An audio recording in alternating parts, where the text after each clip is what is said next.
Ginabion ta karon ang mga bida sa bag-ong dalit sa GMA Afternoon Drama ang Stories from the Heart Never Say Goodbye. Makauban ta this morning, Jack Roberto and Clea Pineda. Mayong buntag, maupay nga aga, Clea and Jack. Welcome sa programa. Kumusta na kayong dalawa? Hello po, maayong Ayong buntag. buntag! Kamusta Talaga. po? Okay naman po kami. Nakalock Ah, in pa din. How Kumusta about po you, kayong lahat? Clea? Eto, mabuti. How about you, Clea? Kumusta ka? So far, so good. Thank you so much for asking. Syempre, kamusta kayong lahat? Maayong buntag. Namimiss ko na ang Cebu. And we miss you both as well. And of course, thank you ha, dahil pinaganda nyo yung umaga namin, dahil kasama namin kayong dalawa. And speaking of kagandahan naman, kayong dalawa talaga, fitspiration ng ating mga kapuso pagdating sa fitness. May mga morning workout ba kayo na gusto nyong ibahagi sa ating mga viewers na very effective para sa inyo? Hindi naman po Go, masyado. Jack. Kami po talaga dito. Well, dito kasi sa quarantine hotel namin, which is ito rin yung pinagtitapingan namin, medyo maaga lagi yung call time eh. So, ang mga magagawa mo lang na workout is yung mga body weight workout lang, like push-up, crunches, squats. So yun, everyday, ganun lang ang rotation ko.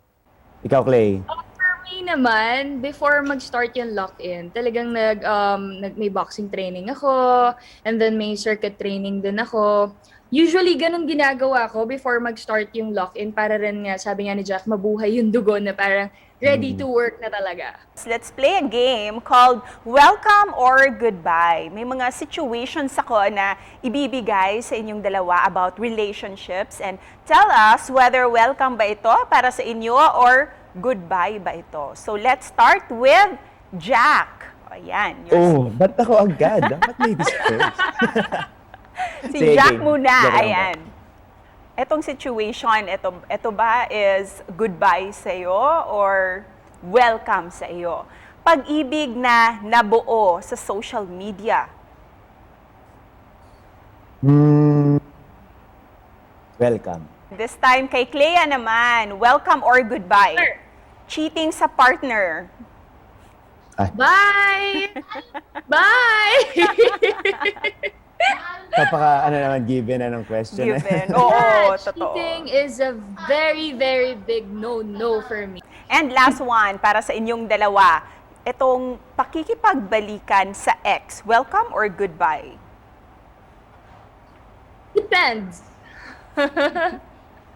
Parang, for me, 50-50 siya. Depende kasi kung anong klaseng pain yung nabigay sa'yo nung mahal mong, yung ex mo, ng ex mo, anong klaseng pain yung nabigay niya sa'yo. Well, I agree dun sa sinabi ni Claire. Depende sa past niya. Kung toxic na yun, iba yung pain na naramdaman mo ron, and you think, pag nagkabalikan kayo, ganun lang ulit. For me, siguro, goodbye na lang. And speaking of goodbye, may bago daw kayong Kapuso project na ihahandog sa ating mga kapuso dito sa Central and Eastern Visayas. Can you please share this to us, Jack? Yes, guys, never say goodbye. Malapit na po ito this July. Hopefully po talaga mapalabas na ngayong July. And sobrang interesting yung story kasi ma-appreciate mo yung mga loved ones mo, i-treasure mo yung mga moment mo sa kanya, i-cherish mo. And Clea naman, ano yung magiging karakter mo dito sa Stories from the Heart, Never Say Goodbye? Ang character ko dito, ako dito si Joyce Quintanar. So si Joyce Quintanar, isang nurse student na sobrang mapagmahal sa pamilya, madaling mahalin. So about love talaga siya. How about you, Jack? Ano yung gagampanan mong role dito? At ano din yung mga nagustuhan mo sa character mo dito? Nako, yung character ko dito is na si Bruce Pelaez, I torn between two lovers. Nax! Talagang siya yung pagmumulan lahat ng conflict. Actually, ano sila eh, ang character namin dito ni Clea is nursing student na nangangarap makapagtrabaho sa US. And by that time, na isa sa amin yung nakapunta sa US, syempre LDR na yon. Nagkaroon ng problema. And all of a sudden, may nangyari na hindi maganda. Para sa inyo, Clea and Jack, ano yung mga gusto nyong makuhang lessons ng mga viewers natin kapag mapanood nila itong episode?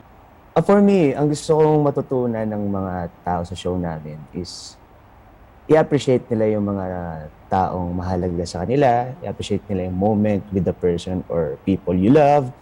For me, health talaga. Bukod sa love, bukod sa pagmamahal mo sa isang tao, sa karelasyon mo. It's about health talaga. Kung paano mo pahalagahan yung buhay mo. Thank you so much, guys. Little information pa lang yan, pero we feel very excited na to watch your episode. Kaya naman, please invite all our kapuso dito sa Central and Eastern Visayas to watch Stories from the Heart. For sure, marami po kayong matututunan dito sa show na to.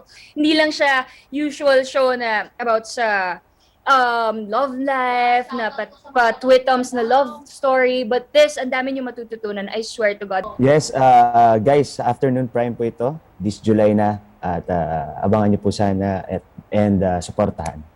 Full support kami dyan, Clea and Jack. Congratulations sa inyong dalawa. Daghang salamat.